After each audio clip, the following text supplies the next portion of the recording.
네, 지난 시간 우리는 빅데이터 분석 인사이트의 핵심, 그 핵심은 곧 데이터 사이언스에 있다는 것을 알았습니다. 그러면 이번 시간에는 데이터 사이언스가 그쵸 무엇인지 살펴보고 그쵸 데이터 사이언티스트, 데이터 과학자가 되기 위해서는 어떤 기술과 어떤 태도가 필요한지를 같이 알아가는 시간을 갖도록 하겠습니다. 우리 데이터 사이언스의 의미를 살펴보면 위키피디아, 세계 대백과사전이잖아요. 위키피디아의 데이터 사이언스란 데이터로부터 큰 가치를 발견하려는 활동, 이걸 갖다 우리 데이터 사이언스다라고 정의를 내리고 있습니다. 그쵸? 큰 데이터로부터 어떤, 그쵸? 보다 더 큰 가치를 발견하라고 하는 활동 체계. 이걸 갖다 우린 데이터 사이언스다라고 하며, 거기에 이제 부연해서 붙여서 이제 정의 내리는 것이 통계학 아시잖아요? 스태틱스.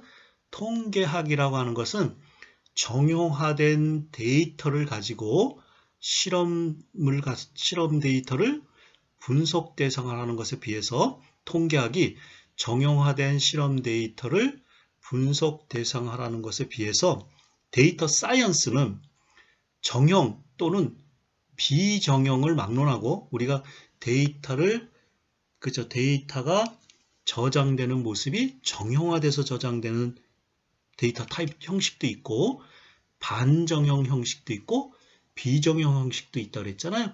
그런 것을 막론하고 인터넷이라든가 인터넷에서 발생하는 데이터라든가 휴대전화, 감시용 카메라, CCTV 이런 등에서 생성되는 숫자나 문자에 관련된 데이터뿐만 아니라 음성 데이터라든가 영상 데이터라든가 텍스트 등 그렇죠?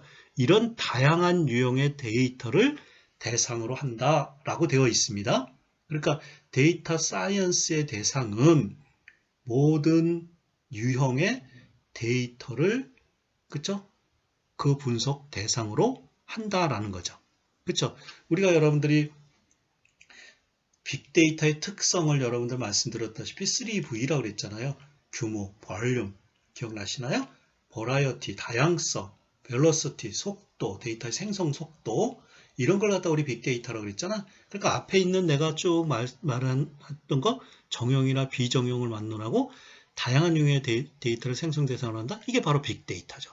빅데이터를 그쵸? 빅데이터를 연구 대상으로 하는 거. 빅데이터를 그쵸? 다루는 학문. 이게 바로 데이터 사이언스라는 거죠. 또한 데이터 마이닝이라고 하는 게 있습니다. 이것도 학문이에요.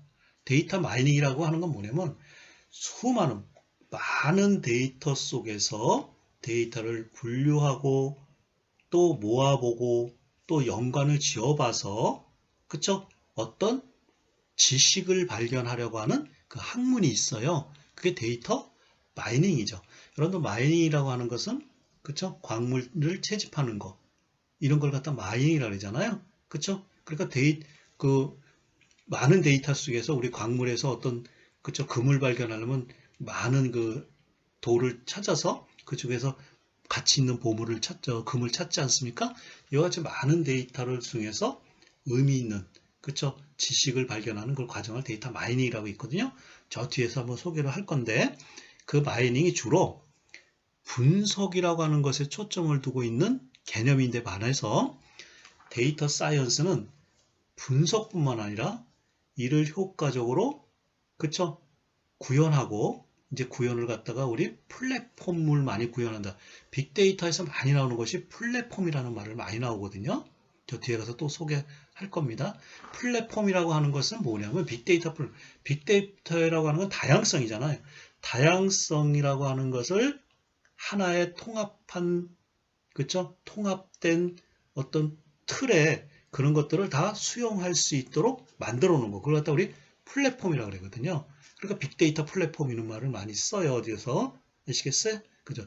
그런 것들을 효과적으로 구현하고 그것뿐만 아니라 그쵸?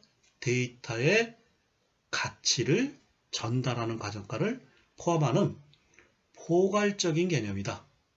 하나의 통계학이나 데이터 마이닝 각각이 아니라 이런 것들을 다 아우르는 포괄적인 개념의 학문이다. 이러한 관점에서 데이터 사이언스는 데이터 공학, 데이터 엔지니어링, 수학, 매스매틱스, 통계학, 스태틱스요. 그렇죠. 컴퓨터 사이언스, 컴퓨터 공학, 시각화 이런 것들이 필요하고 해커 등의 사고방식이 필요하다는 거죠. 이런 학문이 우리 해커라고 하는 것은 뭐냐면 60년도, 70년도 컴퓨터라고 하는 것이 계속 이제 발전한 그런 원년인데 이때 컴퓨터의 동작 원리라든가 컴퓨터가 어떻게 수행되는 거고 컴퓨터가 그쵸? 그런 동작하는 과정 이런 것들을 골똘히 생각하고 그런 거를 그쵸? 연구하고 그런 걸 알아내려고 하는 컴퓨터의 미치광이들, 컴퓨터에 푹 빠져 있는 사람들, 컴퓨터 원리에 그런 사람들을 갖다 그 당시에 해커라고 불렀던 겁니다.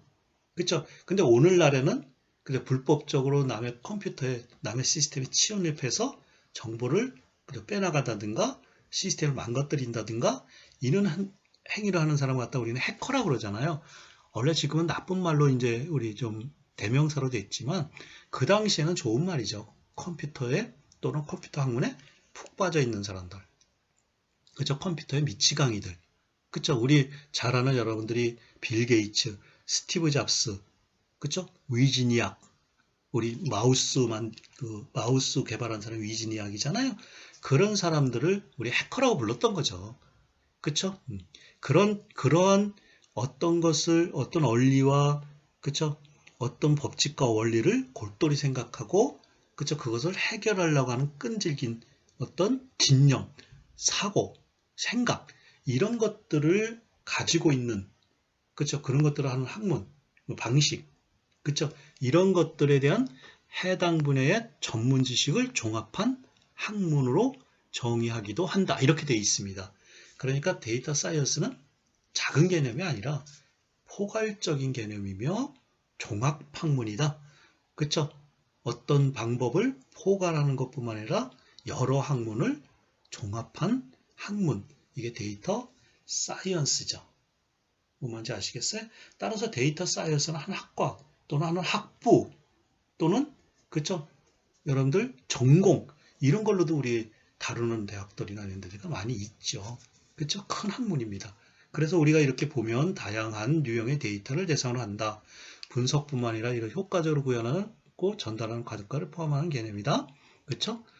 데이터 공학, 수학, 통계학, 컴퓨터 공학, 시각화, 해커 등의 사고방식, 해당 분야의 지식을 종합한 학문으로 한계를 한다. 이와 같이 되어 있는 것이 우리 데이터 사이언스입니다. 큰 개념이죠. 그렇죠? 이와 같이 이제 큰 개념인데 이걸 조금 복잡하니까 그냥 한마디로 말하면 다양하고 방대한 데이터로부터 숨겨진 현상과 법칙을 발견하려고 하는 학문 체계. 이걸 갖다 우린 데이터 사이언스다. 우리 빅데이터 입장에서 한번 간단하게 한번 정의를 내려보자 그러면 다양하고 방대한 데이터, 빅데이터죠. 그죠? 다양성, 버라이어티, 방대한 볼륨, 데이터로부터 숨겨진 현상과 어떤 법칙을 발견하라고 하는 학문 체계. 이걸 갖다 우리 데이터 사이언스다. 데이터 과학이다. 아시겠죠? 그럼 데이터 사이언스를 구성하고 있는 핵심 구성 요소, 뭐 많은 거지만 이렇게 분류를 해보면 첫 번째 하나는 분석에 관련된 학문 체계죠. 그렇죠? 분석에 관련된 직접적인 관련된 그렇죠? 학문은 통계학이라든가 확률, 분포 이런 거 있잖아. 확률 모델이라든가 그렇죠? 데이터 마이닝 아까 말씀드렸다시피 그렇죠? 지식 발견 과정을 하는 데이터 마이닝이라든가 또는 딥러닝, 머신러닝 이런 말이 있거든요. 머신러닝, 딥러닝 이거는 어떤 말을 쓰냐면 인공지능이라고 하는 학문이 있잖아요. 아티피셜 인텔리전스라고 하는 인공지능에서 많이 쓰는 거죠. 그렇죠? 머신러닝, 딥러닝. 그렇죠? 머신러닝은 기계학습, 딥러닝은 심층학습 이런 거잖아요. 그쵸? 이 기계학습이라고 하는 것은 어떤 룰이 정해져 있어요. 그 룰을 정해져서 그 룰대로 우리가 하는 거고 딥러닝은 룰이 정해져 있는 게 아니거든요. 그래서 이렇게 해서 머신러닝이라는 건 우리 여러분들 보면 이 컴퓨터에다가 그쵸? 컴퓨터에다가 개나 고양이나 이런 것들을 특징을 다 저장을 한다음에 그쵸? 컴퓨터 카메라에다가 이렇게 개를 보여주면 이거는 개다. 그죠? 개의 모습과 모양과 특징 이런 것들을 다 잡아서 데이터로 가지고 있는 거죠. 그걸 보여주면 컴퓨터가 그걸 데이터를 뒤져서 그쵸? 패턴 매칭을 시켜서 이거는 고양이, 이건 개 이렇게 알려준다는 거죠. 그것도 우리 머신러닝이라고 그러고 이 머신러닝과 딥러닝이 이제 그 발전해서 인공지능이 발전해서 하는 것이 자율주행 자동차라는 거죠. 그죠? 사람이 없이 자동차 혼자 갈 수 있게끔 하는 거는 전부 다 이제 머신러닝, 딥러닝 기술을 이용해서 자율주행 자동차를 하는 거죠. 그죠? 그 다음에 패턴 인식과 학습, 불확실성 모델링 이런 것들, 그쵸? 이런 것들에 등에가는 이거 말고도 여러 가지 있겠죠? 그런 분석 기술도 필요하고, 그치? 데이터 사이언스니까 데이터 과학이니까 데이터를 다루는 학문, 데이터를 처리하고 분석하는 학문 뭐가 있겠어요? 정보 기술이죠. 인포메이션 테크놀로지 그래서 정보 기술이 또 필요하잖아요, 그렇죠? 정보 기술로는 이제 데이터 엔지니어링, 데이터 공학이요. 데이터 웨어하우징 우리 소개했죠? 자료 창고라 그랬잖아요. 그다음에 분산 처리 기술, 프로그래밍, 뭐 자바라든가 여러분들 파이썬 이런 걸 가지고 이제 빅데이터 분석 처리하는 것을 많이 프로그램 하거든요. 그다음에 신호 처리, 그쵸? 시그널 프로세싱 하는 거, 클라우드 컴퓨팅 이런 기술, 그쵸? 이 클라우드 컴퓨팅이라고 하는 건 가상화 기술이잖아요. 우리 저 뒤에 소개하겠습니다.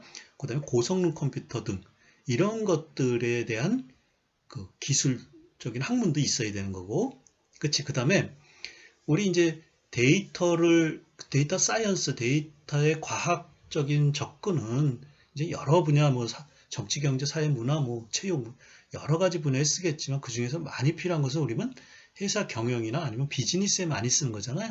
그러니까 비즈니스 컨설팅 능력도 있어야 된다는 거죠. 그렇죠? 비즈니스 컨설팅 능력에 요구되는 기술은 뭐냐면 커뮤니케이션 스킬이요. 그렇죠? 의사소통 기술이요. 그 다음에 표현 기술, 프리젠테이션 능력, 그 다음에 스토리텔링, 그렇죠? 스토리텔링, 그 다음에 시각화 능력, 컴퓨터 그래픽, 시각화 능력 이런 것들이 있어야 되고 이런 기술들이 어떻게 되어 있는 겁니까? 포괄적이고 종합적인 학문을 갖다 우리는 데이터 사이언스라고 하는 거죠. 그렇죠? 그래서 뭐 우리나라는 좀 아직까지는 이런 데이터 과학자, 데이터 사이언스 이런 것이 조금 아직 그 학문이 약한데, 그렇죠? 미국 같은 경우에서는요, 미국에서 가장 많이 대우를 받는 사람들이 누굴까요? 물론 의사 변호사도 있겠지만 미국에서 가장 그 자랑스러워하고 대우를 많이 받는 것은 컴퓨터 프로그래머들이요. 지금도 그렇습니다. 컴퓨터 프로그래머들은 그죠? 가장 대우도 많이 받고 돈도 또 많이 벌어요. 연봉이 뭐 10만 불, 20만 불 막 이렇게 되거든요. 그쵸? 네. 근데 이제 근래 와서 미국에서 이제 컴퓨터 프로그래머보다도 더 그죠? 대우를 받고 더 연봉이 높은 그 직업이 데이터 과학자요. 데이터 사이언티스트다. 이렇게 여러분 네임카드, 비즈니스 카드에다 이렇게 보면 데이터 사이언티스트 이렇게 써서 내무는 사람들, 미국 사람들 많이 있거든요. 상당히 자랑스러워하고, 그쵸? 그쵸? 그 직업에 대해서 만족하고, 이런 직업이 데이터 과학자라는 게 있습니다.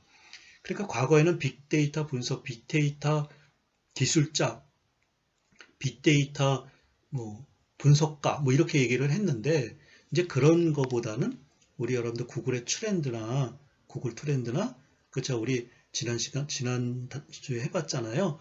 그죠? 데이터랩, 네이버에 있는 데이터랩에다가 데이터 사이언스, 빅데이터 보면 데이터 사이언스라고 하는 것이 더 많이 이렇게 검색을 해보고 관심이 더 높아져 있어요.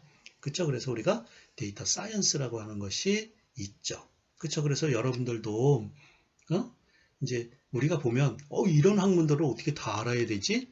라고 하는데, 그쵸? 특징적으로 이런 것들은 이제 두루두루 많이 이제 알고 어떤 학문 하나를 깊게 하고 거기에 대해서 자신 있으면 또 데이터 과학자라고 얘기할 수 있는 거죠. 이걸 다 포괄해서 알 수 있는 것은 그런 사람들은 많지는 않겠잖아요. 그렇죠?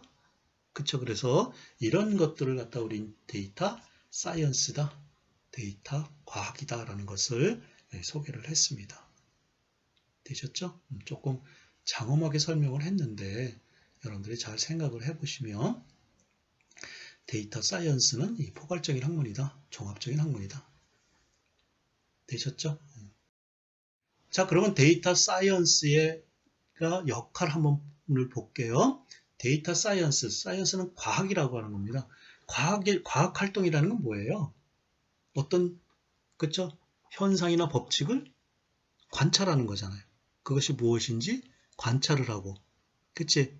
그것이 어떤 원리와 어떤 방법으로, 그쵸? 그 현상이나 원리가 이루어지고 있는지를 탐구하고, 그걸 갖다가 실험해서, 실험 결과를 찾아내고, 그쵸?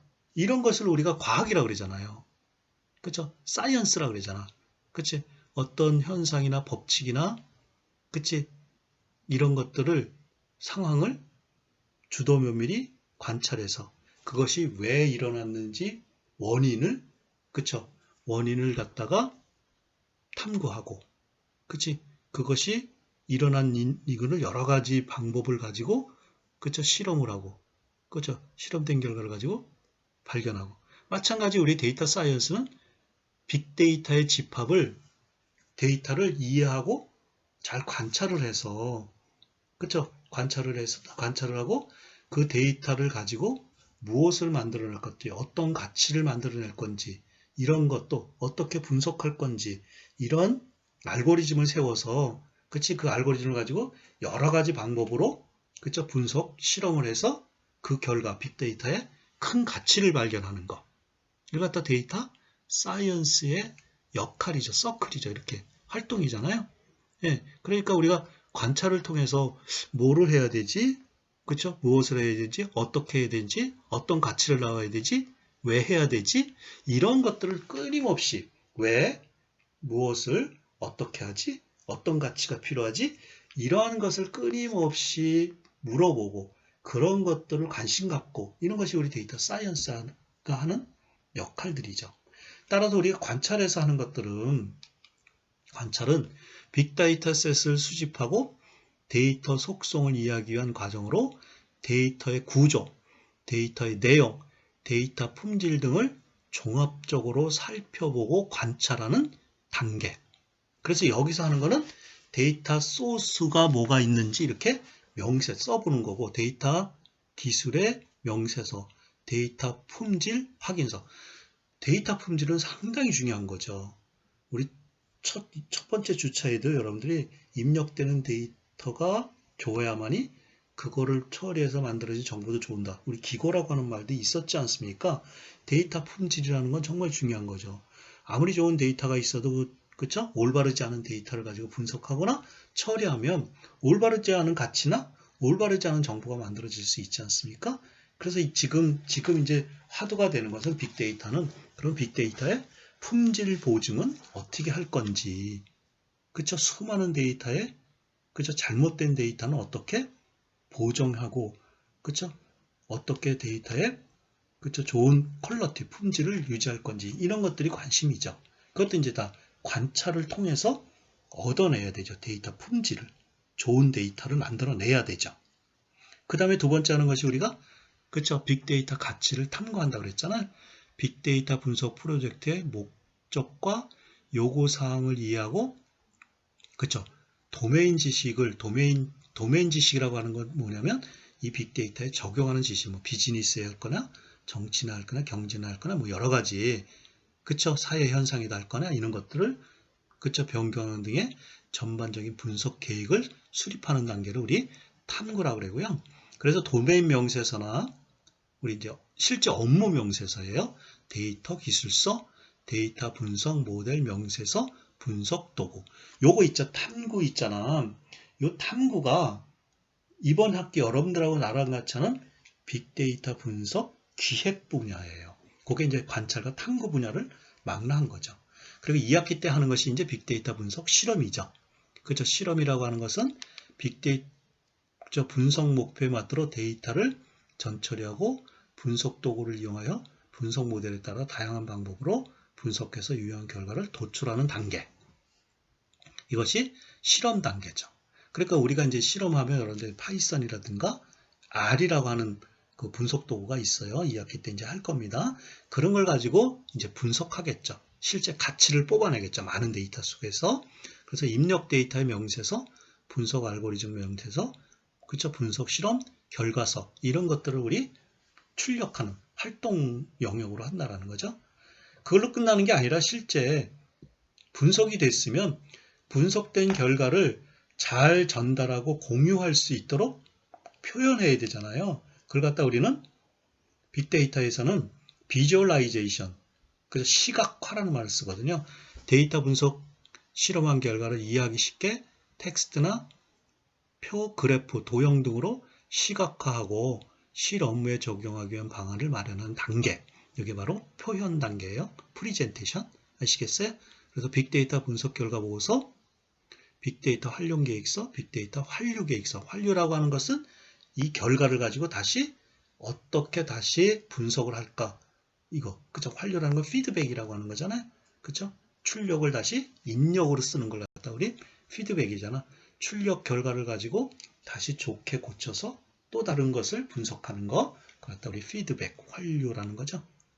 그죠? 그래서 우리 데이터 사이언스는 빅데이터 집합을 관찰하고 탐구하고 그쵸? 분석 실험을 거쳐서 그쵸? 큰 가치를 발견하는 그런 과정. 이것도 데이터 사이언스의 역할이다. 되셨죠? 그쵸? 그래서 이제 그러면 데이터 사이언스라고 데이터 과학이라고 하는 것을 이제 살펴봤는데 그러면 그 과학자가 있어야 될 거 아니에요?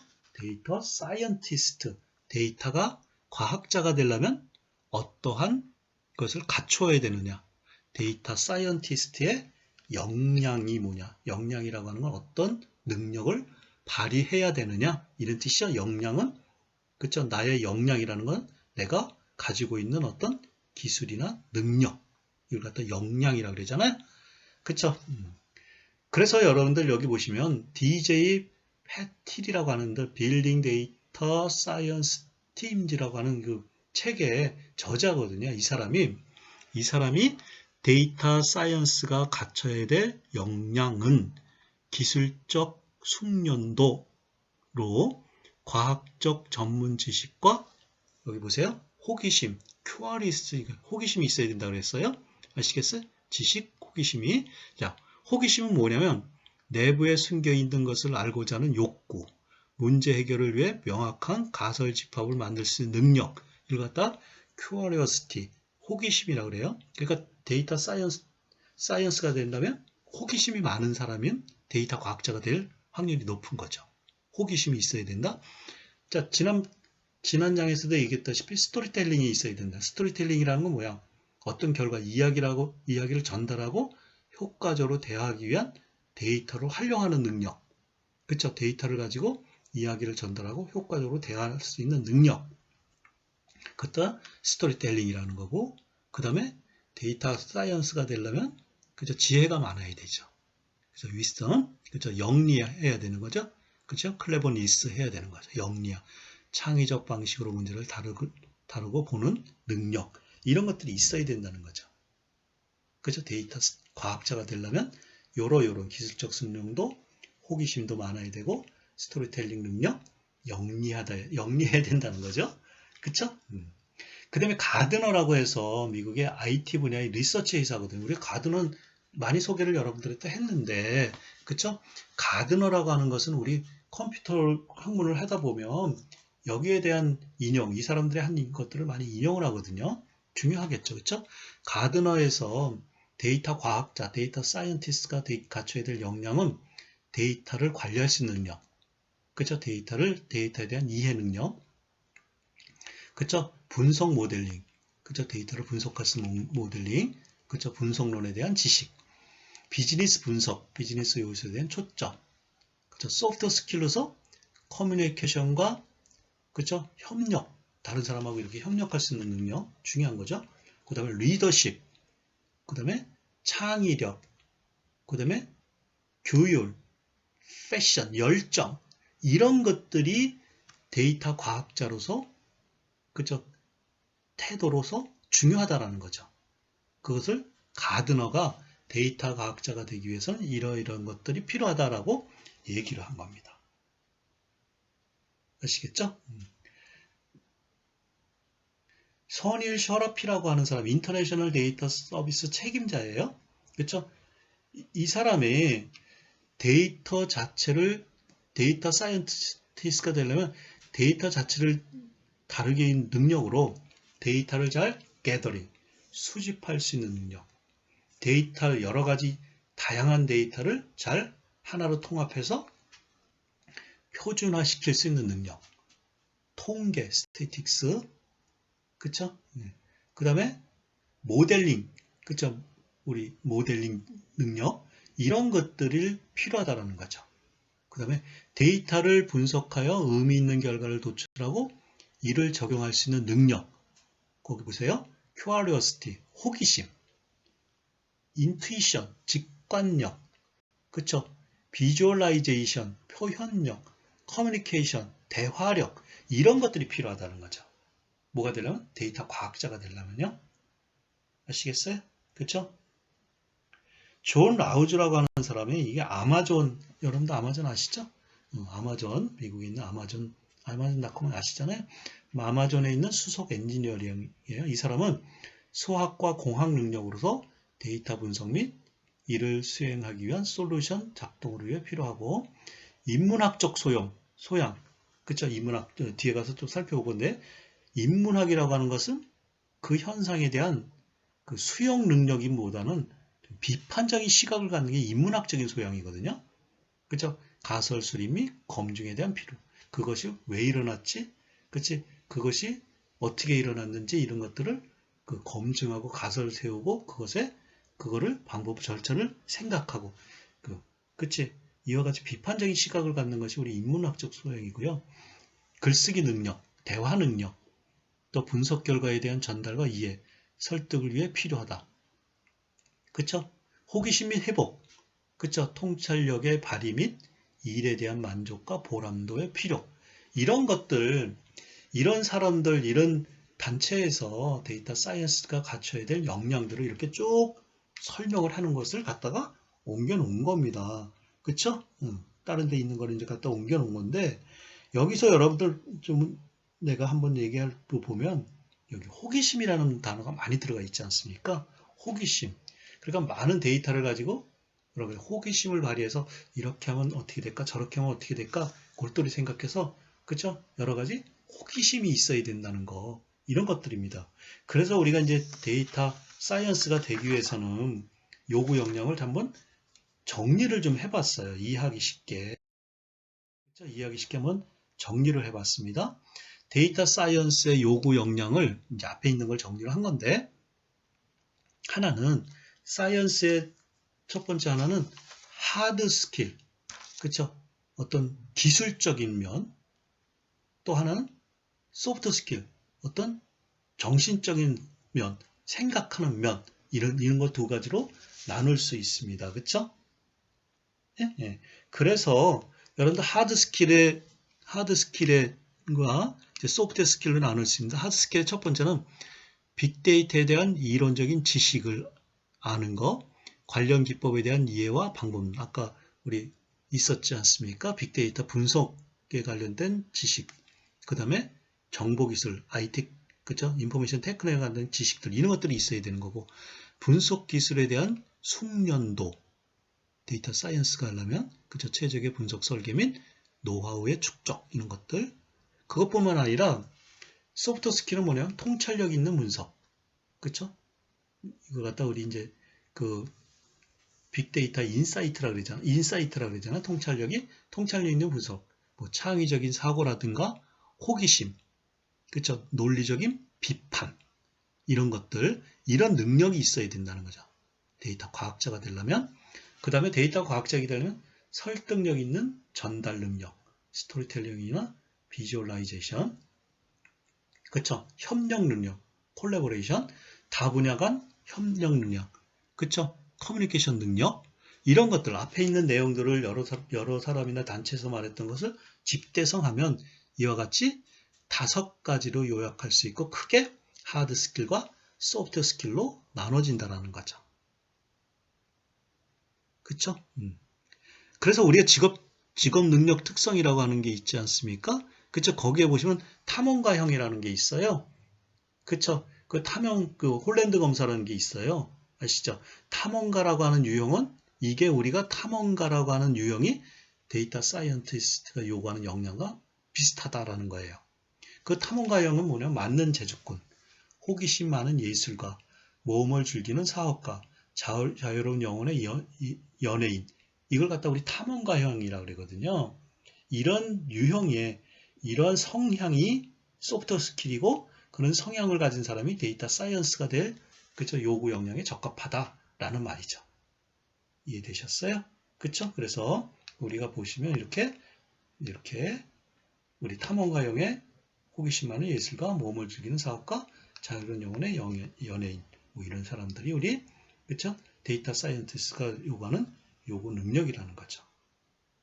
그쵸? 우리가 조금 더 데이터 분석을 할 수 있는 데이터 분석의 사고력을 한번 볼게요. 사고력을 우리 4대 사고력이라고 그러거든요. 이제 우리 태도, 우리 능력, 그 생각하는 거를 보는 거예요. 우리 빅데이터 분석하는 거나 데이터 사이언스 하는 것은 그냥 접근하면 안 된다고 그랬잖아요. 그쵸?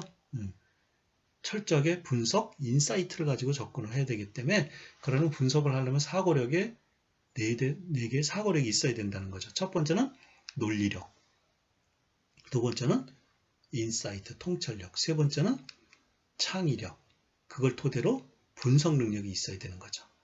그렇죠? 논리력을 좀 논리적이어야 된다는 것은 명확한 이유와 근거를 기반으로 원인을 파악하고 결과를 만들어낼 수 있는 능력, 도출할 수 있는 능력. 그렇죠?